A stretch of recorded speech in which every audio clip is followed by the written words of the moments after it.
Hey everyone, thanks for tuning in to another episode here at the Armory. I'm Squirrel, and as you can clearly tell, I'm not in my office right now. The little chipmunk is trying to take a nap right now, so I'm trying to get a video done real quick for everyone, and I'm going to kind of make this a short one as much as possible.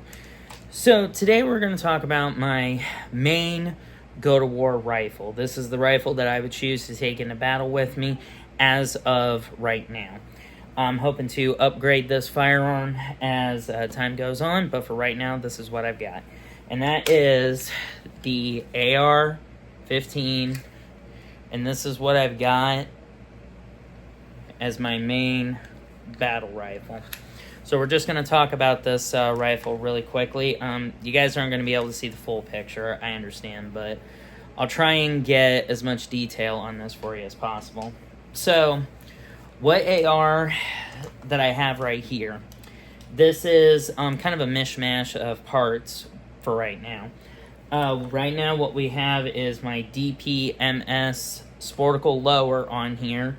This was my first AR from back in the day. So I just took the upper off of my DPMS, threw it on a Palmetto State Armory. This is a 14.5-inch barrel. This upper right here, since this is a 14.5-inch barrel, everyone who is new to the firearm world, just so you know, rifles have to be a bare minimum of 16 inches, but this is how you can get around that, and this is completely 100% legal. So what Palmetto does is they create a barrel that is 14.5 inches, and then they pin and weld the flash hider to the barrel. So then, thusly, it creates a true 16-inch rifle. Most firearm manufacturers, that if you see them selling a 16-inch barrel AR-15, that is the barrel length, and it doesn't include the flash hider. So technically speaking, the whole entire overall length could be 17.5 or 18 inches. Just all depends on how long the flash hider is. So what I've got on here is a ambidextrous charging handle. This is not a Radiant Raptor charging handle. This was just one that I had gotten from a guy at a flea market for 20 bucks, but he was doing something pretty cool with his setup that he got. So you can see that it is etched with the rattlesnake and the Don't Tread on Me logo right there. So I always thought that was pretty cool. Pretty much the bolt carrier group, if I remember correctly, is the same that I had in my DPMS. I just swapped it out. It also, as you can see, the rail right up here is the M-LOK rail system.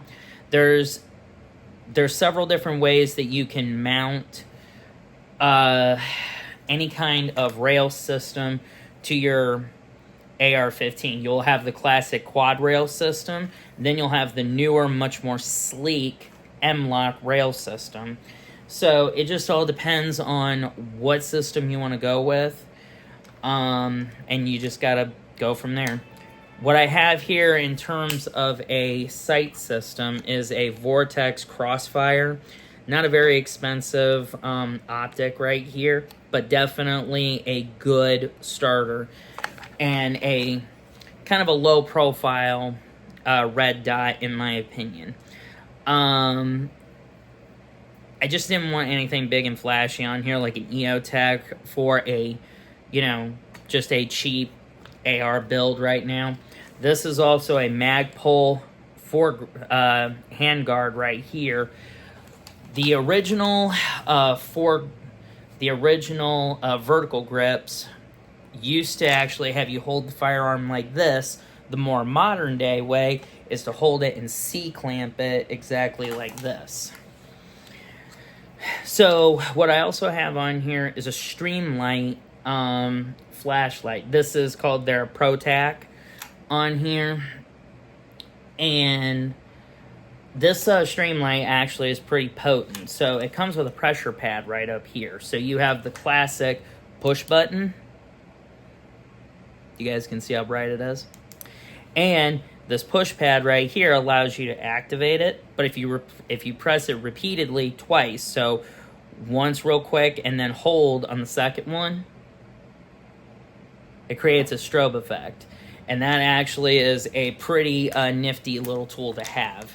Now, obviously, I forgot to inform everyone, this is unloaded, obviously. But as you can clearly see, there is nothing inside. Just wanted to do that quick safety check so everyone knew. This is just your basic sling. It's not like any hugely known company. The tag says right here is that this is called a TAC 6, TAC 6. I think this was the one that I had the paracord wrap on there, and then I just took the paracord extension off. And so far, this guy has actually served me pretty well, and I enjoy it very much. So this is just my quick little review on my AR-15. We are going to go into a video in the near future about how to create a AR-15 on a budget that is not going to break the bank, okay? Stick around for that video because we are going to go in a large, lengthy process towards that video. Because there's a lot of things that you can cut corners on, in my opinion, for a guy just starting out. And then when you feel comfortable to go and buy a much more upper tier AR-15, then you can just build on the knowledge of what you've done with your budget one.